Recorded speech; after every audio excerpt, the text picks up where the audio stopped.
Mənim nə olduğumu və indi necə olduğumu Allahım yaxşı bilir.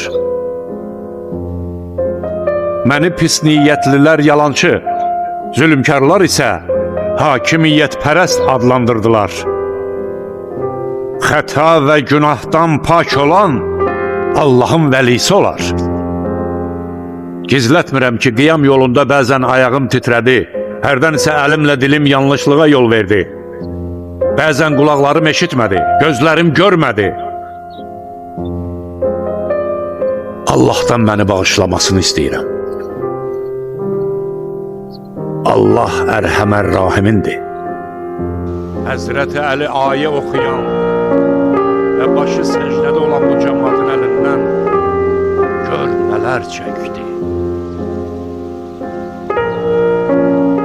Ey iman gətirən kəslər, iman gətirin.